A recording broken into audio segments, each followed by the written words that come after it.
He was just the janitor, the quiet man with tired eyes and worn shoes. Every morning, he swept the marble floors of the corporate building before the executives even arrived. No one knew his name. No one cared to ask, until one morning a cruel joke changed everything, and the entire company stood frozen as the janitor revealed the secret he'd been hiding for years. His name was Ethan Carter, a single father of a little girl named Lily.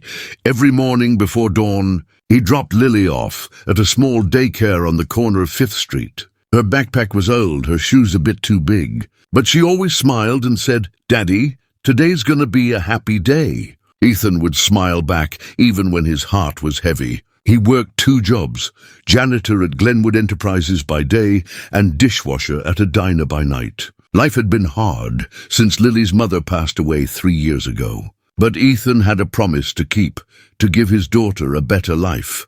And so every mop stroke, every late night, every aching muscle was for her. One Friday morning, the CEO, Mr. Donovan, decided to host a company talent hour to boost morale. Employees would sing, dance, or show off their hidden skills. When the HR assistant jokingly said, "Maybe even the janitor can perform something," everyone laughed. Everyone, except Ethan. He was wiping the glass doors quietly nearby. He heard every word but said nothing. He never reacted to mockery. But this time something was different, because in the corner of the lobby stood a grand piano. During the event, employees cheered, clapped, and took selfies. It was loud, full of laughter, until one of the interns, smirking, shouted, "Hey, let's get the janitor to play next." People turned, laughing. Mr. Donovan raised an eyebrow, intrigued. "Ethan, isn't it? Do you play?" Ethan hesitated, his hands gripping the mop. "A little, sir. But it's been a long time. Come on, then. Let's hear it," the CEO said with a grin. Someone whispered, "This'll be funny." Ethan slowly walked toward the piano. His steps were quiet, but there was something steady, something deep in the way he carried himself. He sat down, dusted the keys softly, and closed his eyes. For a few seconds, there was silence. Then his fingers began to move. The room went still. The sound that came out was not clumsy or hesitant. It was full, powerful, and heartbreakingly beautiful. It wasn't just a melody. It was a memory, a cry, a story. The laughter faded. The applause echoed through the grand hall that night, but Ethan barely heard it. All he could see was Lily, her tiny face glowing with pride, her hands clapping faster than anyone else's. After the concert, people surrounded him, executives, reporters, even musicians. They all wanted to know his story. But Ethan just smiled humbly, saying, "I'm just a father who never stopped believing that music could keep my little girl smiling." The CEO, Mr. Donovan, stood beside him with a hand on his shoulder. "Ethan," he said quietly, "you've reminded this company what real purpose looks like." In the weeks that followed, things changed, not just for Ethan, but for everyone at Glenwood Enterprises. The cold grey office that once echoed with keyboard clicks now filled with laughter and warmth. Every Friday, the piano in the lobby wasn't silent anymore. Employees gathered during lunch breaks. Some sang, some played guitar, and Ethan guided them. He taught them to feel the music, not just play it. One afternoon, Mr. Donovan invited Ethan to his office. The CEO, usually firm and distant, looked almost nervous. "Ethan," he said, "I wanted to thank you personally. You don't know this, but before that talent hour, I was planning to sell the company. I was done. Everything felt meaningless." He paused, taking a deep breath. "But that day when you played, it reminded me of why I started this business, to create something that moves people. You reminded me that we build not for profit, but for purpose." Ethan looked surprised. "I didn't mean to change anything, sir. I just played what was in my heart." Mr. Donovan smiled. "And that's exactly why you did." Word about Ethan's story spread. Local newspapers called him the janitor who made a CEO cry.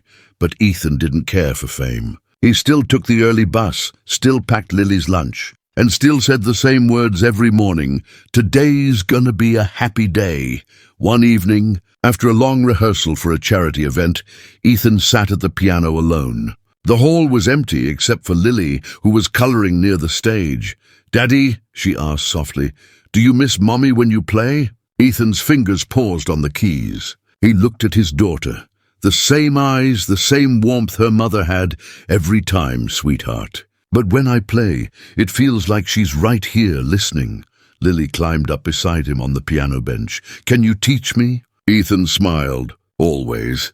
He guided her small fingers onto the keys, helping her find the first note. The melody that followed wasn't perfect, but it was full of life. A father and daughter healing through music, one key at a time. Years passed. Ethan's music program grew nationwide, bringing instruments and lessons to kids who couldn't afford them. Every concert ended with the same melody he once played that day in the lobby. The song that changed everything, and whenever people asked him how it all began, he would say softly, with a joke that wasn't funny, and a piano that remembered love. Because sometimes life hides beauty behind broken things. Sometimes the man mopping your floor carries a song that could touch the world, and sometimes the quietest souls play the loudest symphonies. The whispers died. Every note seemed to paint a picture of love, loss, and a father's promise people began to realize. This man wasn't just a janitor.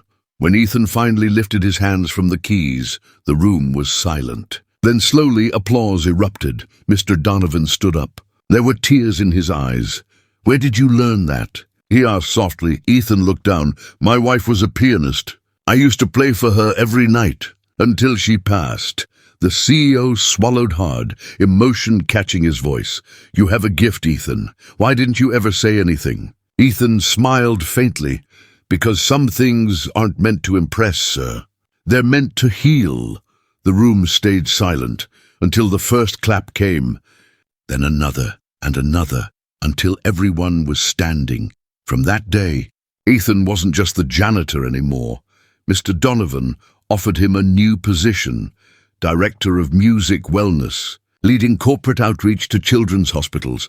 Months later, at the company charity concert, little Lily sat in the front row, clapping with her tiny hands as her dad played.